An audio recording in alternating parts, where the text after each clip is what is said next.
Chapter 2. News from Italy. Ambrose and I lived in Cornwall. It is often cold and damp in winter there. Rain falls nearly every day, and the sea looks rough and grey. This weather was bad for Ambrose. By the time he was 40 years old, he was walking with a stick, and his hair was turning grey. His doctors told him that he must go abroad every winter to a drier country. If he did this, he would become stronger, and he would live to be a healthy old man. I was 22 when Ambrose went abroad for the third winter. I had left university, and I was old enough to look after the estate by myself. This time, Ambrose was going to Italy. He wanted to see the beautiful gardens of Rome and Florence. Ambrose loved his own gardens, and everything he planted grew well there. Now he was planning to bring back many unusual plants and trees from Italy. The evening before Ambrose left for Italy, we sat together in the library as usual. We were both smoking our pipes, and our long legs were stretched out in front of us. We were wearing old, comfortable clothes, and the fire was burning brightly. The dogs were sleeping at our feet. We sat in silence for a while, and then Ambrose said, "I wish you were coming with me tomorrow, Philip." "Why not?" I replied quickly. "I could soon be ready." "Yes, Ambrose, let me go with you." Ambrose smiled. "No," he said. "We can't both be away. Someone must look after the estate. Forget I asked you." "You are feeling well, aren't you?" I asked. "You haven't any pain?" "Of course not, Philip," Ambrose replied. "The trouble is that I love my home too much. I don't want to leave." Ambrose stood up and walked towards the windows. He pulled back the heavy curtains and looked out into the darkness. "You must promise to look after the gardens for me, Philip," he said. "What do you mean?" I asked. "You will be back here in the spring." "Yes, I will," Ambrose answered slowly. "Take care of things while I'm away, Philip. You are very young, but I need your help. You know that. And everything I have will be yours." Suddenly I felt afraid. "Ambrose, please let me go to Italy with you," I said again. "No, Philip, that's enough," Ambrose said with a smile. "Go to bed." That was all. We did not discuss the matter again. Early the following morning, Ambrose left for Plymouth, our nearest big port. He was going by ship to the south of France. From there, he would travel by coach to Italy. The weeks passed slowly for me. They always did when Ambrose was away. But I had plenty to do, and if I was lonely, I rode my horse into the nearest town or visited our neighbours. The first letter from Ambrose arrived in the middle of November. He was well and happy. The journey by ship had gone well. At Christmas, Ambrose wrote to say that he had reached Florence. It was in this letter that he wrote about his cousin Rachel for the first time. He told me that our family and her family were related. Rachel's father and mother were both dead. Rachel's husband, an Italian count, had died too.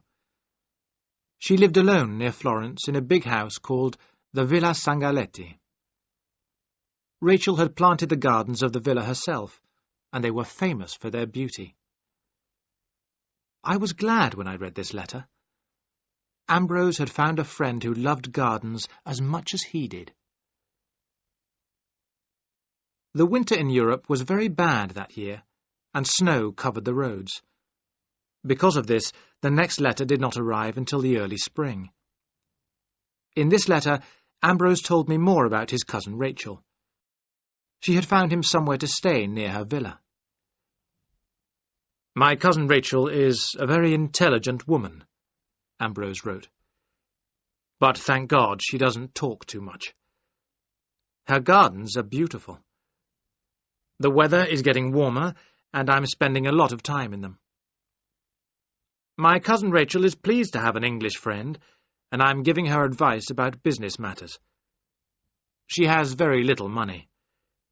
Because I have helped her, my cousin Rachel has helped me find many beautiful plants. I will bring them home with me. I was surprised by this letter. Ambrose had never shown any interest in a woman before, but I was glad that he was well and happy. There were a few more letters, but Ambrose did not say anything about returning to Cornwall. Then, at the end of April, I received the letter that changed my whole life. Dear boy, I don't know how to begin to tell you.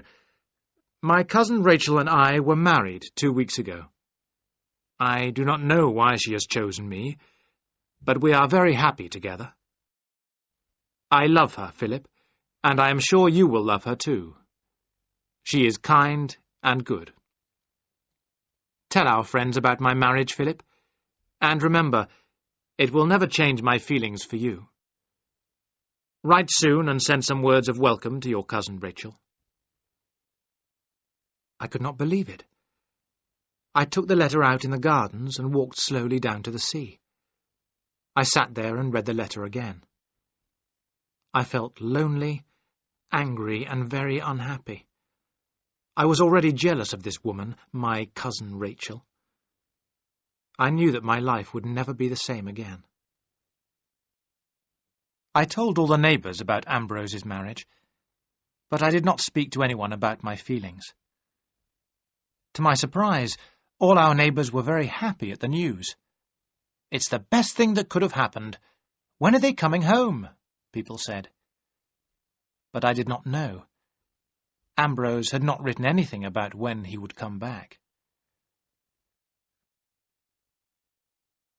Our nearest friends were Nick Kendall and his daughter Louise. Nick Kendall was nearly 60 years old. He was my godfather. His wife was dead. Louise was a little younger than me, and people said she was pretty. We had known each other all our lives, and she was like a sister to me. The Kendalls were the first people I told about Ambrose's marriage. Nick Kendall was a lawyer. When he heard the news, he looked at me carefully. "You will have to start looking for a house, Philip," he said. At first I did not understand. "What do you mean?" I asked in surprise. "Well, Ambrose and his wife will want to be together," Nick Kendall told me. "They may have children. I am sure Ambrose will buy you a house of your own, and you may get married yourself. There are many pretty girls in the district." He went on talking, but I did not hear what he said. I had never thought I would have to leave my home. I hated my cousin Rachel. What was she like, this woman who was completely changing my life? Was she pretty or plain? Old or young? In the middle of May, I received another letter from Ambrose. He said that he and my cousin Rachel were staying in Italy for the summer. I was so happy. Thank God, this woman was not going to come to the house yet.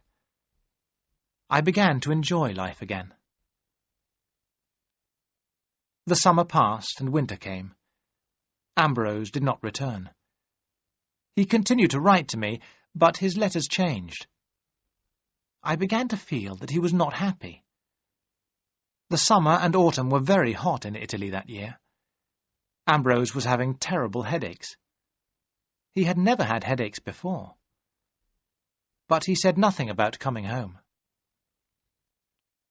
The second winter passed, and then the spring.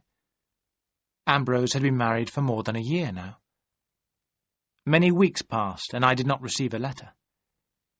I began to worry. At last, a letter came in July. But it made me more worried than before. I got on my horse at once and rode over to Nick Kendall's house to show him the letter. The writing was so bad that we could hardly read it. Ambrose wrote to say that he had a terrible illness. He wrote about his fear of Italian doctors and of a man called Rinaldi. He also seemed to be afraid of his wife, Rachel. "These are the words of a very sick man," Nick Kendall said slowly. "A man whose mind is very disturbed. You do not know this, Philip, but Ambrose's father died of a tumour of the brain. In the last weeks of his life, he was sometimes like a madman. I hope that Ambrose—" Then Nick Kendall looked at me and said, "I think you had better go to Italy, Philip. You must find out what is happening." I knew immediately that I had to go to Italy. I did not look forward to the long journey in a strange country. I could not speak French or Italian, but I knew I had to go. I went home and got ready to leave. Seacombe, our head servant, was going to look after the house while I was away. I did not tell him about Ambrose's illness. I was in the carriage ready to leave when a last letter arrived from Ambrose. It was very short and almost impossible to read. "For God's sake, come quickly," Ambrose had written. "Rachel, my torment has won. I am dying. Come quickly, or it will be too late."